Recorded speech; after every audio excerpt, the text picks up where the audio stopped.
Well, again, I've never been in a meeting like this before, and I was really intrigued by the program, in which you have a mixture of people that are very, very basic scientists and people that are very on the other spectrum on the clinical trench, so to speak, so that they see patients, they apply this basic concept to their clinical practice. So, it's not usual to be in meetings like this. So, very much looking forward to learning even more how our research can apply for clinical interventions.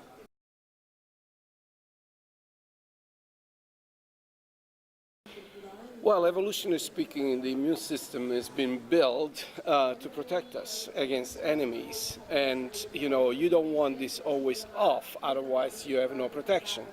On the other hand, you don't want always on, otherwise this will create complications, because when the immune system fights to get rid of enemies, produce collateral damage, there is inflammation. When inflammation is controlled, it's a good thing, because you get rid of these enemies that can really endanger you and protect you. But when it goes out of control, you develop these chronic inflammatory diseases, and depending who you are, genetically speaking, can be very different from one individual to another.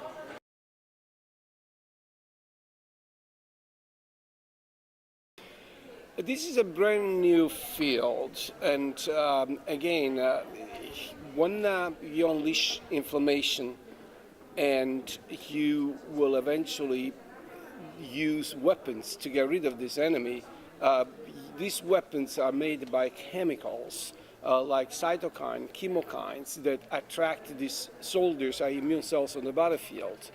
And eventually this will create the condition inflammation, and if this become a chronic issue, that will give you, the rational diseases.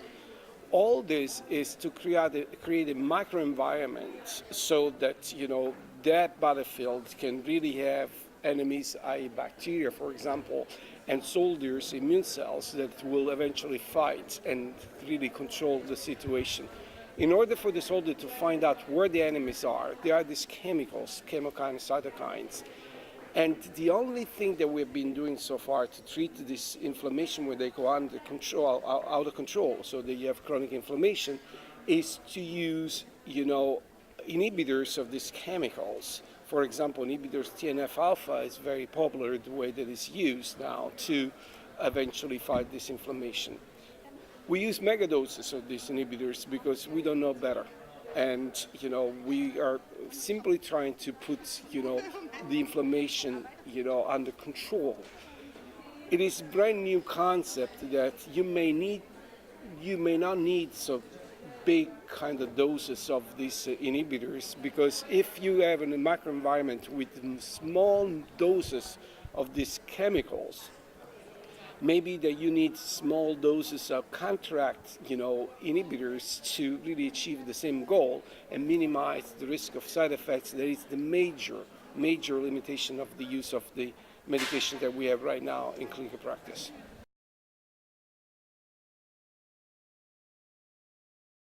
So, in order eventually to engage in this war, there are several steps that need to be involved. First of all, the enemies need to have access to our body. These are big molecules, so components of microorganisms like, components of bacteria, viruses, or food antigens.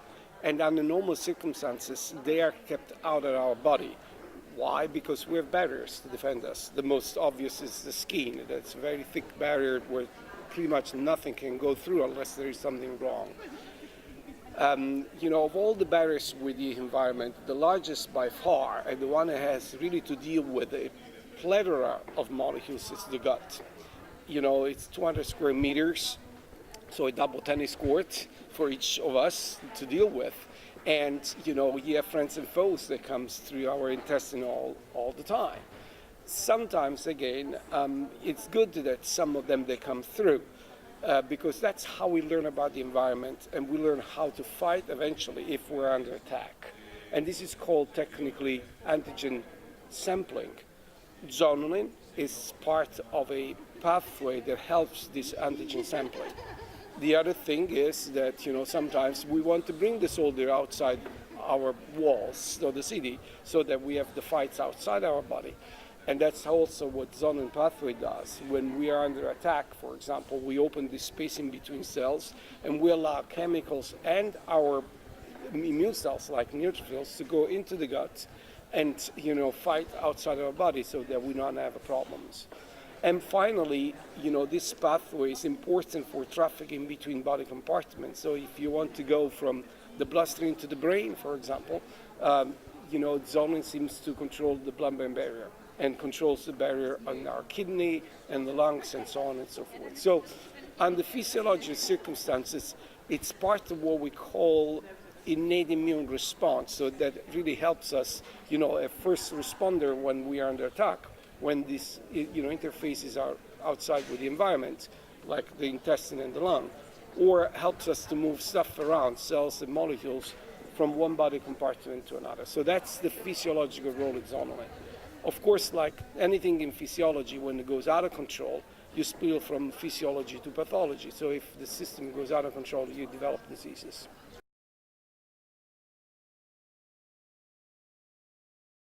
So one of the pathological consequences when the system goes out of control are chronic inflammatory diseases, including autoimmune diseases.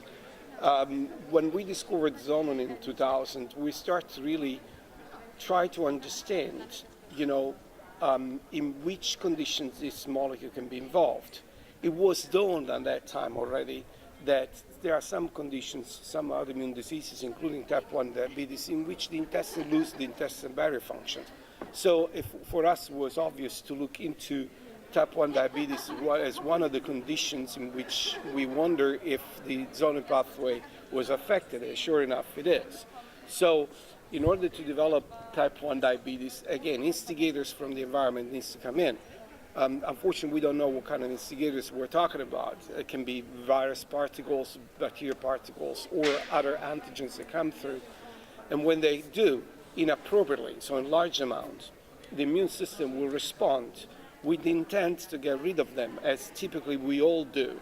But for people they are predisposed to autoimmunity, like type 1 diabetes, this immune response is mounted supposedly against the enemy, actually inappropriately will affect your own body. So in other words, rather than point the weapons against the enemy, you start to point the weapons against yourself. For type 1 diabetes, we also knew that this imprinting of these immune cells that attack your own pancreas, that destroy the cells that make insulin, comes through the gut. So once this enemy they come through, these immune cells that are activated will leave the battlefield, the intestine, and will go to the pancreas, and specifically also the cells that produce insulin, the beta cells. And that's how we learn about the story with zonulin. It sure does.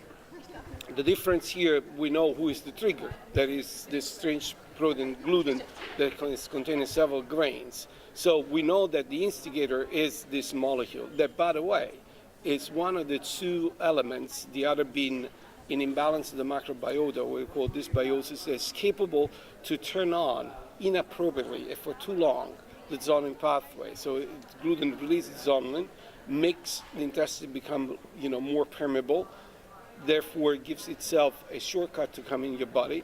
And again, because you're genetically predisposed, when this gluten comes in, you turn on these immune cells that now, rather than deliver the battlefield like in diabetes, they stay on the battlefield in the gut, and therefore the collateral damage is the intestine.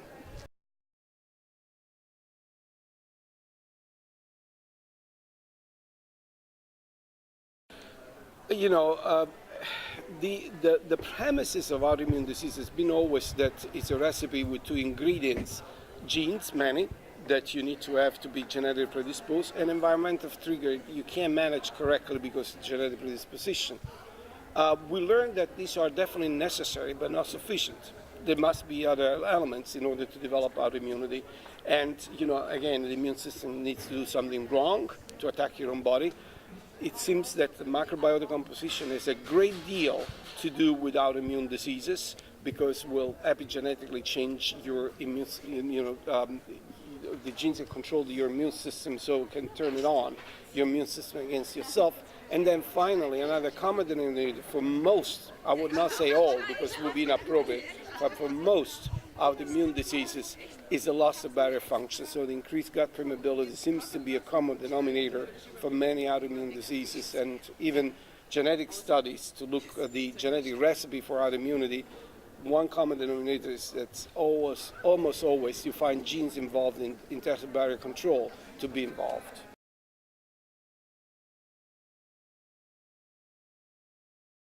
Again, there is a tremendous amount of confusion on the matter. And again, this is partially due to the fact that some of our studies have been taken out of context with the reality of the story. When we discovered zonulin and we discovered that gluten was one of the triggered zonulin release, we made, the observation that this release of zonulin secondary to gluten ingestion happened to everybody. And it's not just, for celiac. And therefore, people looking at this kind of data made the leap of faith conclusion that because you increase permeability when you eat gluten, gluten can be dangerous for everybody. Honestly, I don't think that it's the case. Matter of fact, the more we study this molecule, the more we realize that it's misinterpreted by our immune system as a component microorganism. As a matter of fact, when you ingest gluten, you unleash the same kind of response that you would when you're under attack of microorganism. But, we are submerged by our microorganism, and very rarely we lose the battle and we develop infection. By the same token, the vast majority of people that eat gluten, and very few got consequences. If you're genetically predisposed to develop celiac disease, you will eventually, over time, develop that. If you're genetically predisposed to develop, other form of gluten, responses like, with allergy or gluten sensitivity, you will get in trouble. But that's the minority of the population. The vast majority, they can eat gluten with no consequences whatsoever.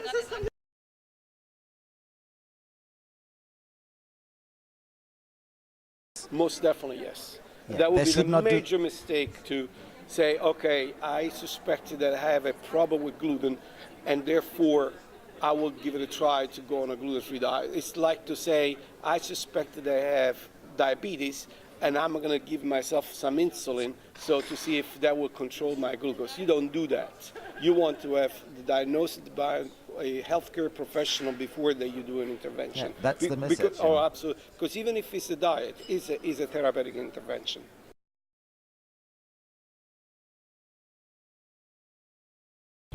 So we have the huge ambition of two major goals.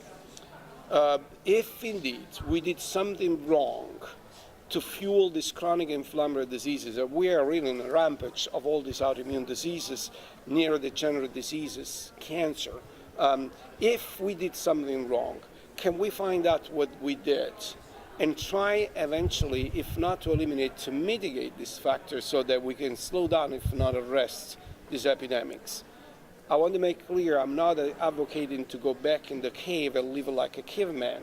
Of course, you can't do that. We know that cars pollute, but can you imagine a society with no cars? We know that the cell phone can give you brain tumor. Can you imagine now a life without a smartphone? Again, everything is in moderation. So, for example, today I walk from my hotel to here. A couple miles is not a big deal. And if I have to go 30 miles, I may use the car. The same token, I use the phone for a couple of minutes. I don't need to spend an hour on the phone, so I avoid, to have a problem with that.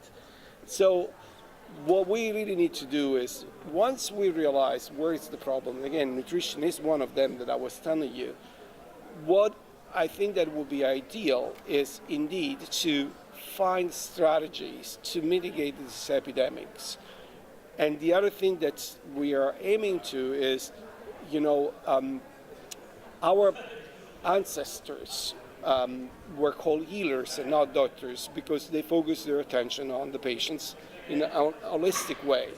Then we became evidence-based and we focused our attention from the patients to the disease. And we're treating disease nowadays. We don't treat patients. Now we came to the conclusion that these conditions, these diseases are final destinations. how you can reach that final destination can be very, very different from each other. So we both may have diabetes, but the way that you develop diabetes is very different than mine. And if that's the case, the way that I have to intervene to fix your diabetes or trying to mitigate the situation may be very different than my approach to mitigate my problem. So what I'm, in other words, saying, personalized medicine at its best. And so that's one major goal that we're trying to achieve. Can we understand what we did wrong? And can we understand what kind of specific strategy will work from one patient to another? The second and final major, ambition is primary prevention. So in other words, if we study the pieces of the puzzle, your genetic makeup, your microbiome, and the way that this really crosstalk with you, the metabolic pathways that this crosstalk will turn on, can we, following this course of patients or subject at risk from birth, to understand why some people they take the wrong turn and switch from tolerance, so in other words, to stay healthy, to immune response that leads to the problem, while others stay on the course. And once we understand what kind of wrong turn you take, can we intervene to bring you back and put you on the right course? So those are the two areas that we're working on.